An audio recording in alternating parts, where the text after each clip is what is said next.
un investissement, fais de quoi conserver. Fais tes emplettes. Découpe. Quand j'étais encore en famille, on découpait la viande. À l'époque, on met les sachets de viande. Dans un sachet, on met le poisson. On met le crabe, on attache. Ça, c'est pour lundi. Crabe, poisson, mardi. Vous ne pouvez pas vivre au hasard et puis pour prospérer. Un jour, tu ne vas plus faire ça. Mais pour arriver au jour, tu ne fais plus ça là. Tu dois faire ça. Pour arriver au jour où on ne fait plus sachet, poisson, tu dois faire ça. À l'époque, quand j'étais en famille, Dieu m'a fait passer. On m'a laissé la gestion de la famille. J'ai tout calculé. J'ai mis les maths j'ai mis les maths. J'ai dit à la dame, si tu coupes le poulet, combien de morceaux sautent? Il y a combien de personnes de la maison? On mange combien de temps? Calé, papa. Allez, donc, ça fait 4 morceaux. Chacun sait, toi, le pied, là, tu le manges tous les jours, on avance. Frère, quand j'ai pris la maison, j'ai réduit le budget de la maison de fois 5. Mon père adoptif à l'époque m'appelait, il m'a dit, mais c'est mon agent, c'est moi qui travaille, qu'est-ce que tu me veux? J'ai réduit le budget par 5. J'ai étudié la consommation du gaz. J'ai étudié la consommation du gaz pour comprendre. J'ai étudié l'huile, les bouteilles d'huile, les packs de 15. J'ai étudié l'huile, la gestion de l'huile, j'ai étudié. Je me dis, pourquoi c'est fini? Tu fais quoi? J'ai calculé, bon, puis j'ai tracé, bon, maintenant tu peux faire ça et ça. J'ai commencé à réduire. Là, vu que les gens gaspillent, j'ai commencé à réduire.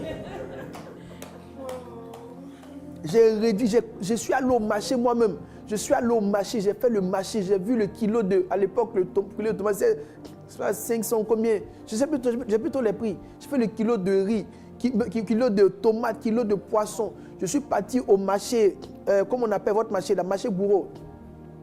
C'est quoi les marchés d'Adjamé là même? Tous les marchés d'Adjamé là, forum, je me suis baladé au forum, sachet noir. Je donnais 100 francs au gars, attraper les sachets, suivez-moi. Je gérais la maison. Donc je gérais, les gens prenaient les sachets, on partait.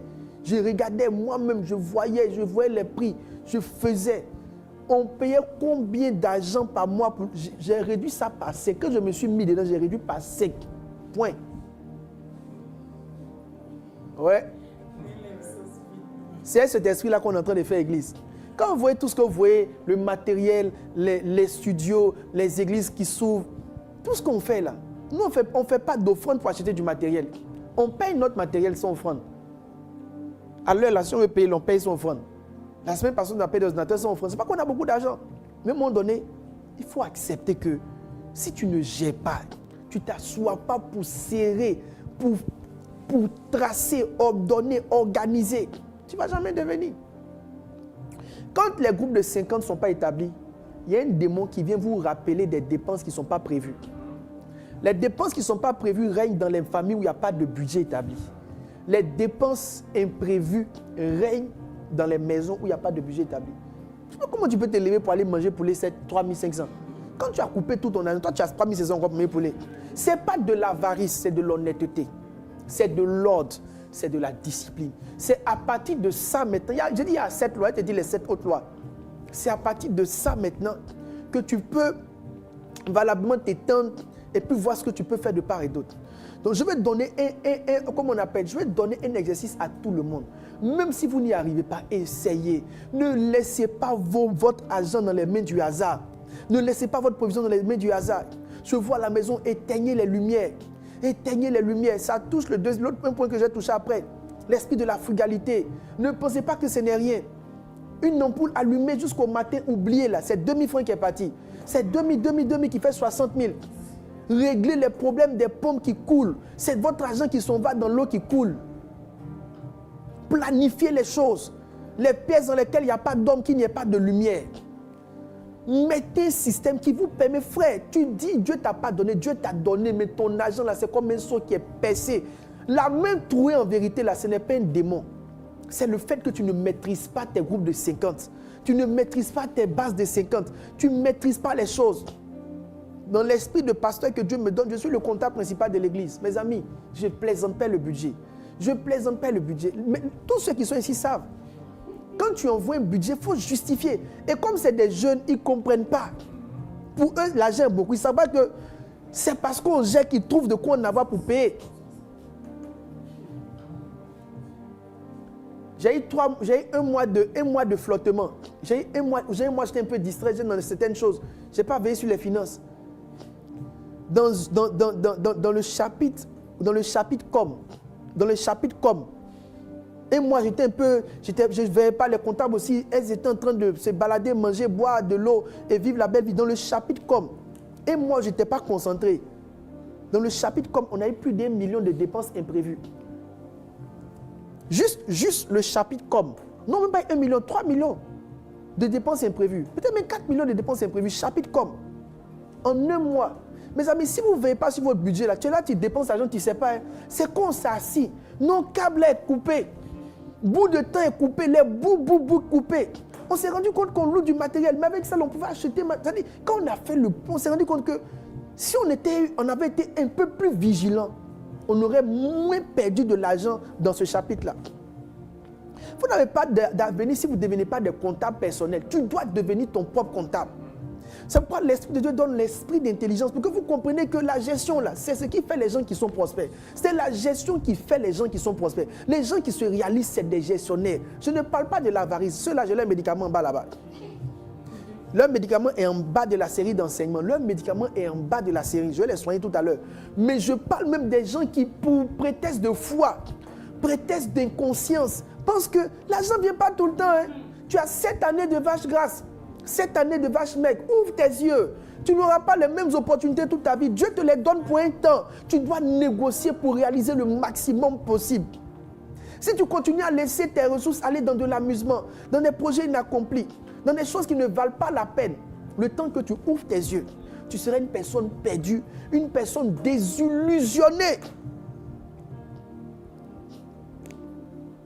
Désillusionnée. I pray for you. Ceux qui sont connectés, est-ce que vous recevez quelque chose même? Maintenant, il y a une deuxième loi. Mais mes amis, il est déjà l'heure. Il est déjà l'heure alors que je n'ai même pas encore prêté. J'ai dit, il y a 7 lois.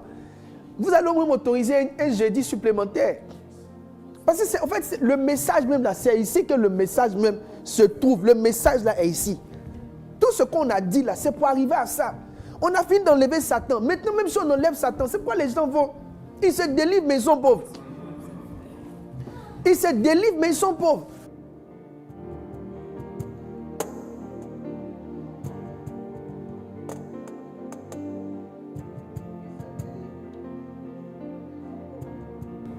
Te délivrer là, ça ne suffit pas à te rendre riche. Il faut qu'à cela, tu aies un certain esprit de gestion. Et c'est l'esprit de gestion là qui va t'aider à aller de l'avant. Je touche un deuxième point, mais si j'ai dit 7 points. 7 points, ça veut dire que je ne peux pas tout prêcher. Il est déjà 15 heures. Donc, je pense que vous devez me donner aussi le jeudi prochain. J'avais dit que c'est le dernier, mais ça ne peut pas être le dernier. Il faut un jeudi supplémentaire. Je touche un deuxième point qui est important. Hein? Je touche, mais je dis les avants aussi, je vais vous gérer, ne vous inquiétez pas. Je toucherai un jeudi, donnez-moi un jeudi supplémentaire. Je touche un autre point. Un autre point qui appauvrit les gens, c'est que les gens ne connaissent pas la limite de la libéralité. Faire du bien, quelle est la limite de faire du bien? C'est ce que j'appelle les principes de la libéralité. Qu'est-ce que Dieu dit d'en faire du bien? Parce que souvent, tu es ballotté entre je veux faire du bien, si je n'ai pas fait, j'ai mal fait. Quand les gens vous sollicitent, quels sont les principes qui vous permettent de dire que lui là je l'ai aidé, c'était une bonne œuvre, et puis lui là je l'ai aidé, c'était un gaspillage? Parce que c'est comme ça, parce que l'une des grandes portes qui fait notre argent vite, c'est faire du bien. L'une des grandes portes. L'une des choses qui fait que souvent notre argent, quand on calcule, ça ne tombe pas là, c'est qu'il y a des gens qui sont dans ton argent. Ou bien? Maintenant, la question qui est là, c'est, la Bible dit quoi par rapport à ça? Quand Dieu m'a expliqué cette partie-là, en fait, si Dieu ne vous apprend pas les... Parce que si Satan, tout ce que je vous dis, en fait, c'est des portes. Quand vous ne réglez pas ça, Satan rentre dedans. Donc, par exemple, quand tu es une personne sans budget, une fois que tu as ton salaire, Satan fait en sorte que tu as des désirs naturellement. Donc, les gens qui sont sans budget, quand vous avez de l'argent, peu importe, des désirs viennent. L'envie de partir visiter. Les gens qui vivent chez les gens qui se baladent beaucoup, vraiment, que Dieu vous aide. Le temps viendra, vous allez comprendre. Parce que si tu ne comprends pas que l'argent que tu as là, ce n'est pas de l'amusement. C'est-à-dire quand tu quittes ta maison pour aller quelque part, là où tu vas, si ce n'est pas pour que ça te fasse avancer, reste là où tu es. Parce que j'en parlerai le jeudi prochain. L'argent, quand je vais vous parler, vous allez comprendre que Dieu vous a donné une quantité limitée de ressources. Et si vous plaisantez avec la quantité limitée de ressources que Dieu vous... En fait, si vous gardez cette habitude, parce que Dieu parle des saisons, des types de moissons. Donc, il y a une moisson qui n'est pas ta vraie moisson. C'est comme si c'est une moisson de quelqu'un, mais un exemple, une forme de... Exemple, en fait, stage, ce n'est pas un bon truc, en fait. Mais ta moisson va venir. Si tu ne prends pas les bons réflexes dans ton stage, quand ta vraie moisson va venir, tes mauvais réflexes vont épuiser ta moisson. La différence entre un pauvre et un riche, ce n'est pas la quantité d'argent, c'est la capacité de gestion. Prenez 2 médecins, à leur vieillesse, ils ne seront pas au même niveau financier. Prenez 2 professeurs d'université, dans leur vieillesse, ils ne seront pas au même niveau. Les mêmes entrées, mais pas le même niveau. Le deuxième principe, c'est le principe des libéralités. La Bible dit, et je reviendrai là-dessus le jeudi prochain, la Bible dit qu'il y a un gars qui était là, des veuves étaient là, des vierges étaient là. Elles sont allées s'enfermer, je revenais dessus, elles sont allées s'enfermer. Elles ont pris de l'huile. Dans celles qui ont pris de l'huile, il y a celles qui ont pris l'huile, elles ont rempli leur lampe et puis elles ont pris une réserve. Il y a d'autres qui ont rempli leur lampe, elles n'ont pas pris de réserve. Elles sont parties. Quand elles sont rentrées, elles devaient attendre l'époux. Et à un moment donné, l'huile de celle qui n'est pas fait de réserve est finie. Quand ton huile n'est pas finie, tu dois sortir pour aller chercher, en principe. Mais le challenge, c'est que si tu sors, que l'époux vient, parce que l'époux, en vérité, c'est l'opportunité. Tu sais, ta maison va venir, mais elle risque de venir au moment où tu n'as plus l'argent pour l'acheter. Nous tous là, on est un rendez-vous pour notre maison, nos véhicules, on est un rendez-vous pour nos bénédictions. Mais le problème, c'est que le rendez-vous peut arriver à un moment où les ressources pour faire ne sont plus là. Donc, elles n'ont pas pris de réserve. Elles disent aux autres, donnez-nous un peu de votre huile. Si elles donnent l'huile aux autres, aux 5, même si elles divisent en 2, il est probable que l'huile restante là ne puisse pas tenir le temps où l'opportunité va venir. Donc, elles seront obligées de sortir pour essayer d'aller... Donc, elles vont risquer de rater l'opportunité. Faut-il faire du bien et rater ces opportunités? Est-ce qu'elles doivent donner? Quand vous lisez les textes, elles ont été bizarres. Elles ont dit aux filles là, allez payer et puis vous allez venir. Le jeudi prochain, je vais vous expliquer les normes et les bases et les réalités avec lesquelles on exerce la libéralité. La plupart des gens qui sont amers, qui sont fâchés, ont essayé d'aider des jeunes époques. Il y a plein de gens qui sont fauchés, qui n'ont plus d'argent. Et vous allez les entendre dire, avant là, j'aidais, je les ai aidés. Aujourd'hui, je n'ai rien, on ne m'aide pas. Est-ce que ce n'est pas l'aide là même qui a été ton piège? Est-ce que tu es aidé avec les normes, les lois de la libéralité? Tu en veux à Dieu. Mais peut-être que Dieu t'avait donné ton huile et ta réserve pour attendre une opportunité. Toi, tu as pris l'huile et la réserve pour aider les autres veuves. Quand l'opportunité est venue, tu n'étais plus prête. Tu as raté ta saison. Dieu donne des saisons. Dieu donne des saisons. J'en parlerai le jeudi prochain. Mais Dieu donne des saisons. Quand ta saison va venir, il faut que tu sois prêt. Comment on devient riche?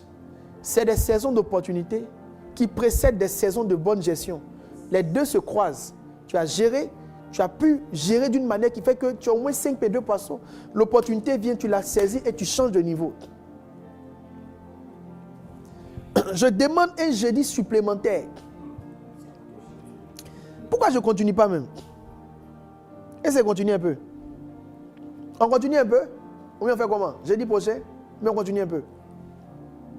Bon, jeudi prochain, c'est mieux. Jeudi prochain, mais on continue un peu. Jeudi prochain, pour mieux expliquer. D'accord, il n'y a pas de souci. Si je commence maintenant, je risque de ne pas aller Donc, vous tous êtes connectés. Vous devez comprendre que votre grand challenge aujourd'hui, c'est développer et comprendre toutes les lois de la gestion selon Dieu. Selon Dieu, pas la gestion selon le monde. Parce que la gestion selon le monde, ça rend avare. La gestion selon toi, ça rend gaspilleur. Mais la gestion selon Dieu, ça crée l'équilibre pour ne ni tomber dans l'avarice, ni tomber dans le gaspillage. Donc le jeudi prochain, je vais donner la dernière clé qui va asseoir ta victoire dans les finances. Si tu suis ça, tu seras heureux. Tu seras heureux. Tu seras heureux. Ne manquez pas le jeudi prochain. Ne manquez pas. Accordez-moi un jeudi encore. Accordez-moi un jeudi encore. Vous tous qui êtes connectés, n'oubliez pas de venir le jeudi prochain. Soyez là. Soyez présents. Soyez pleins. Venez. Voilà. Certaines personnes disent, ils me donnent 3 jeudis. Soyez connectés. Donc, jeudi prochain, je reviens.